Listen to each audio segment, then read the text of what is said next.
चलिए सीधे कला की दुनिया में गोता लगाते हैं। आज हम समझने वाले हैं कि कला की नींव क्या है, बिल्कुल आसान मजेदार तरीके से। एक सवाल से शुरू करते हैं। जरा सोचिए, सिर्फ एक लाइन और 3 रंग, इनसे क्या कुछ नहीं बनाया जा सकता? यही सवाल हमें दिखाएगा कि कला की शुरुआत कितनी सिंपल है, पर यह कितनी पावरफुल हो सकती है।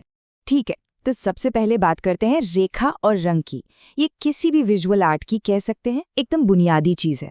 जैसे किसी चीज के एटम्स होते हैं ना, वैसे ही। तो ये रेखा है क्या? वैसे तो टेक्निकली ये 2 पॉइंट्स के बीच की दूरी है, पर आर्ट में इसका मतलब इससे कहीं ज्यादा है। ये मूवमेंट है, डायरेक्शन है, और जैसा कि यहाँ बताया गया है, एक लयात्मक रेखा वो सबसे जरूरी है। मतलब एक ऐसी लाइन जिसमें एक फ्लो हो, एक रिदम हो, जो देखने में अच्छी लगे और तस्वीर में जान डाल दे। और अब आते हैं रंगों पर। ये जो नंबर है ना, 3, यहीं से सब कुछ शुरू होता है। कला की दुनिया में 3 ही प्राइमरी कलर्स होते हैं, लाल, पीला और नीला।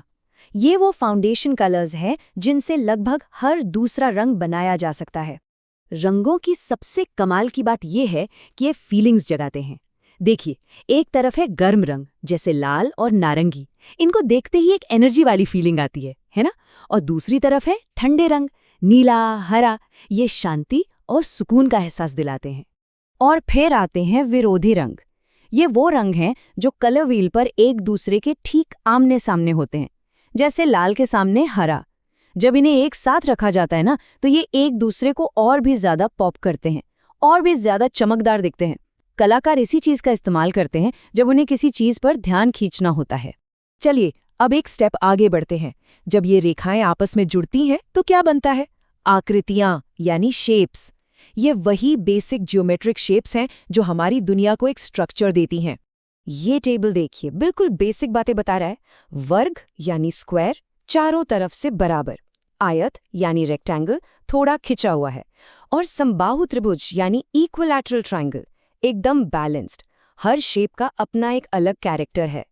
90 डिग्री, ये है एक राइट एंगल, इसी से बनता है स्क्वायर और रेक्टेंगल। ये अक्सर स्ट्रक्चर और स्टेबिलिटी को दिखाता है।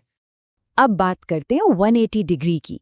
ये ज्योमेट्री का एक फंडामेंटल रूल है कि किसी भी ट्रायंगल के अंदर के तीनों एंगल्स को जोड़ दें तो वो हमेशा 180 डिग्री ही होगा। और आखिर में 360 डिग्री। एक सर्कल अपने सेंटर पर 360 डिग्री का एंगल बनाता है। ये एक पूरे चक्कर, एक कंप्लीशन को दिखाता है। तो अब हमारे पास रेखाएं हैं, रंग हैं और आकृतियां भी हैं। अब इनका क्या करें? इनसे हम बनाते हैं डिजाइन, जिसे आलेखन भी कहते हैं। आलेखन का मतलब सिर्फ चीजों को एक साथ रख देना नहीं है। इसका मकसद है एक रिदम, एक सुंदरता पैदा करना।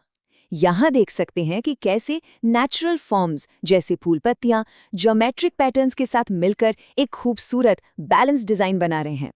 तो इसे बनाया कैसे जाता है? सुनने में शायद मुश्किल लगे, पर है नहीं। बस ये 3 सिंपल स्टेप्स हैं।